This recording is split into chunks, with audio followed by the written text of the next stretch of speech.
I'm Becky Pearson, and today I am joined with Emma, my daughter, and we are going to talk about her horse Twice.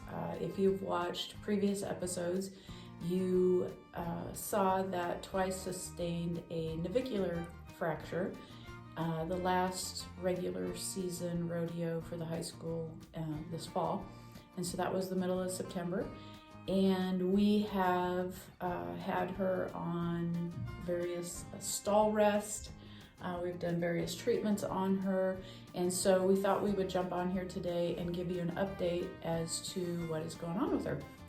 So to recap, if you hadn't watched those other videos, Twice on September 16th, around that. Yeah, I think around that time. Yeah. Sustained a navicular fracture, and she was like 5 out of 5 lame. I mean, she tiptoe, couldn't bear weight on that leg. We took her to our friend John Lawton, and who is a vet in Overton, Nebraska, and he found a navicular fracture. We then did a phone consult with various vets, and we decided to go with the treatment plan that Paul Fornstrom had developed, which was where we did she got a cortisone shot into her navicular bursa, and she was then put into a 3-degree wedge shoe, I think is what it was. So. We put wedge egg bar shoes on the front to help her with, she's really low in her angles. And then we put Equipack in the front feet to protect anything from ever entering inside of those shoes. So what we did is we put Equipack, we put the egg bar shoes on there to stand her up and to get the angle back underneath her and protect her foot that she had hurt. And then we put Equipack under there, which this is the sole of her foot, and it made sure that no foreign bodies got inside of that. And that's what it looks like from the other side of it, that was actually touching the ground. So this way nothing gets inside of there, and it actually gives support and blood flow through the frog of the foot. Yep, so every time she takes a step, she gets stimulation to the frog, which helps pump that blood back through, helps stimulate more healing. And stall rest, and she did look significantly more comfortable after that point.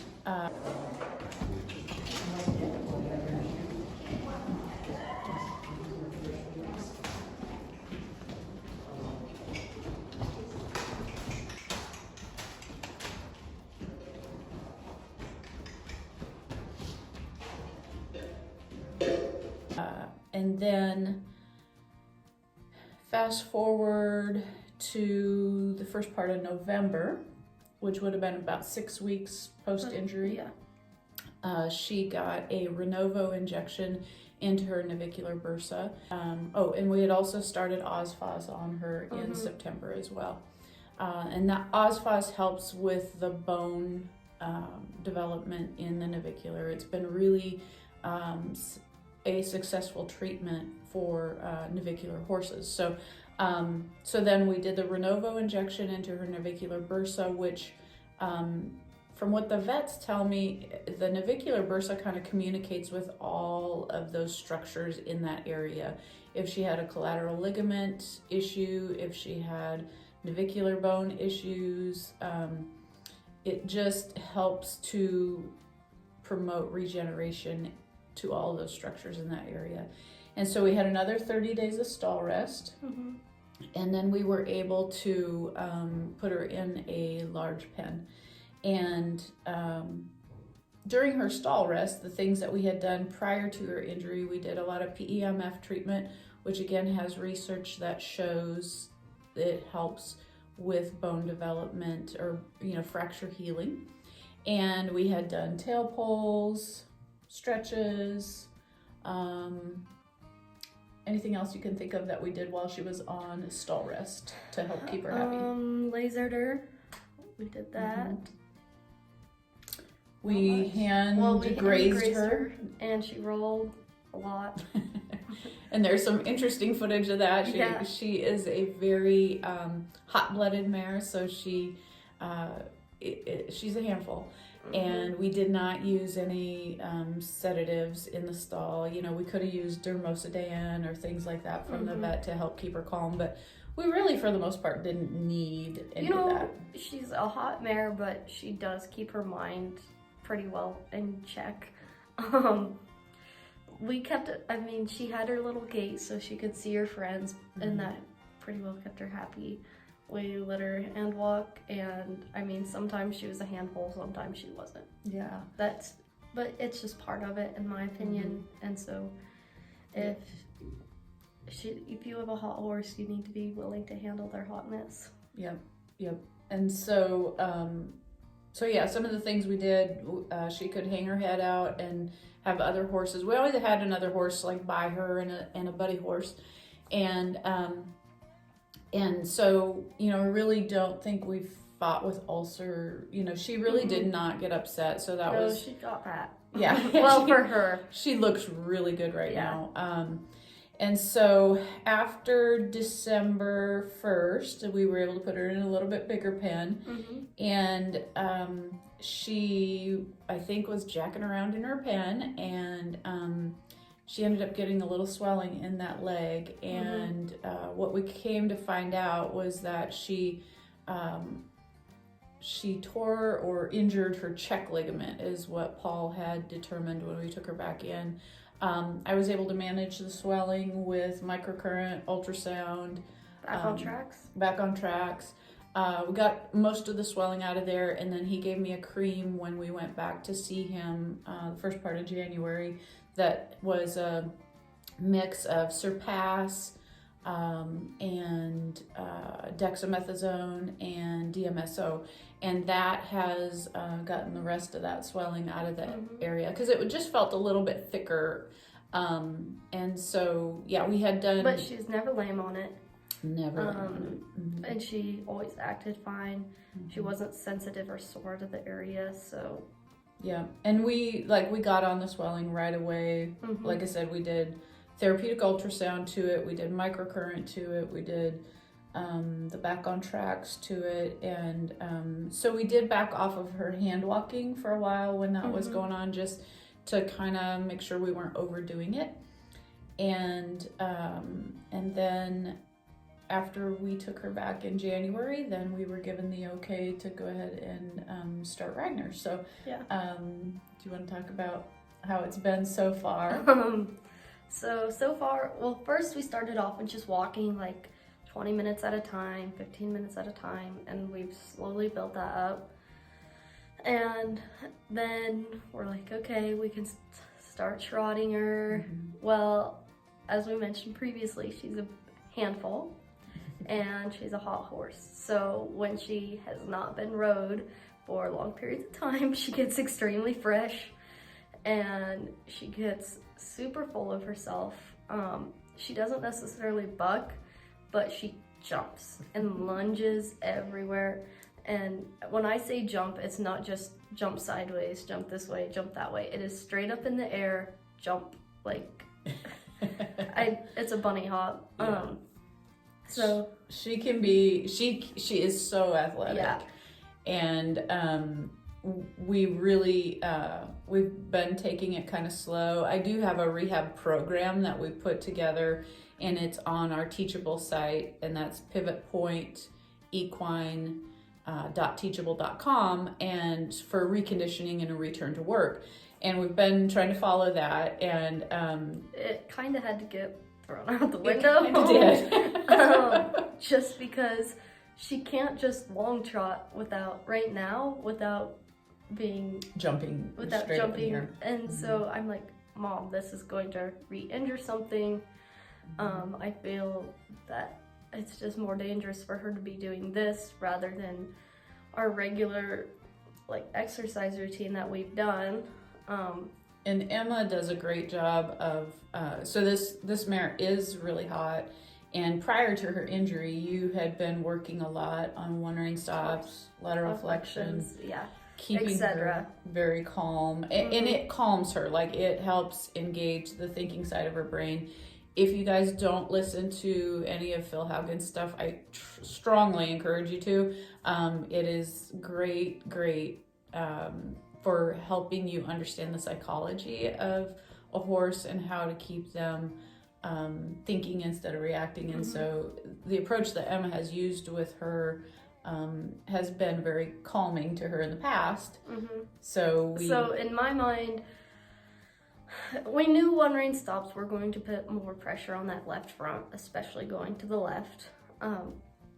But in my mind, doing those one rein stops is much safer because it's in a controlled environment. You know, they're thinking, rather than them just long trotting, crap, she's jumping here, she's bucking here, you know, she's not controlled. It's much more dangerous for that left front foot. She's more likely to re-injure it, tear something. If she's jacking around. Rather than me doing those one rein stops. And we took a video, we'll show you a video. Last night, she, I don't know how to explain it, she was good. Yeah, she had one little moment, which of course I didn't catch on video. She kind of jumped up, but our philosophy is if we could do one rein stops in a controlled manner and help her start thinking about this stuff instead of reacting, that's going to be much safer for her and Emma than if we just are so afraid that we're going to injure her that we're really rigid and trying to stick with the plan.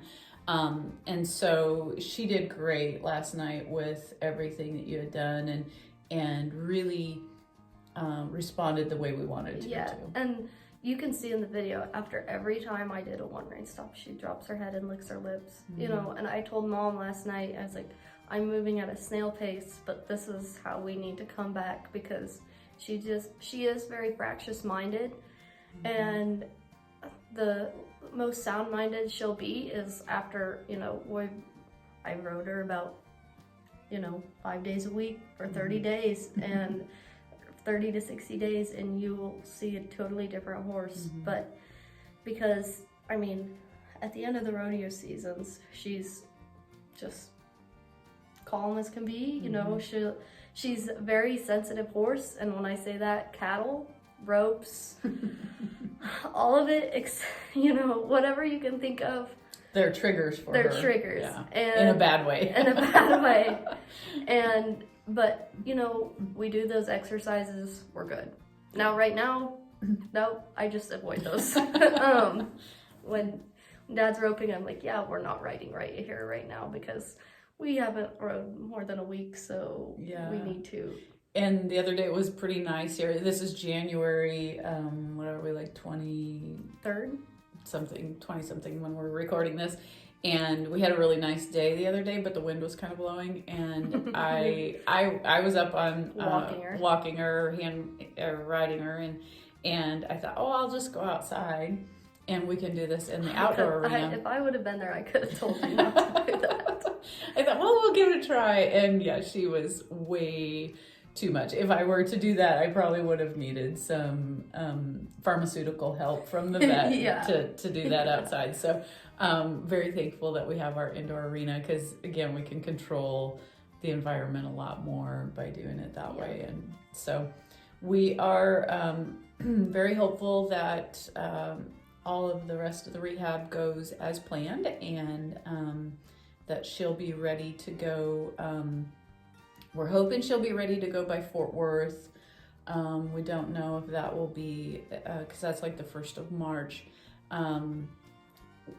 I hope so, and we're sure going to try, but if she's not, if there's any question, you'll just write something else. Yeah. And so, we've talked about this multiple times here at home, but we've never mentioned it in a podcast. Both of my horses are lame right now. Both of my good horses. And so I've been riding pretty much all winter long. I've been riding cutters as well as your horse, and that's it. Yep. So I've kept my feel going with those cutters as well as big, because those cutters will develop your feel immensely. And big will too. He's very strong, and he's different from a horse we call Clem, not as much as Twice, who we're talking about, just because they were both trained by the same person and they used the same exact training method. So they're not as different in that aspect of running, but yeah. So ideally, you know, we'll have Twice back, and if not, we'll run big. Well, yep, you can run big. We're working through some foot issues and some shoeing issues with Clem, which we're trying to get that figured out and working with the vet. It takes an entire team to keep these high-level athletes going, and so you know, don't be afraid to ask for help. Don't be afraid to get input and keep trying, and good communication with your farrier, good communication with your vet, and sometimes it may take all three of you together there to get things right.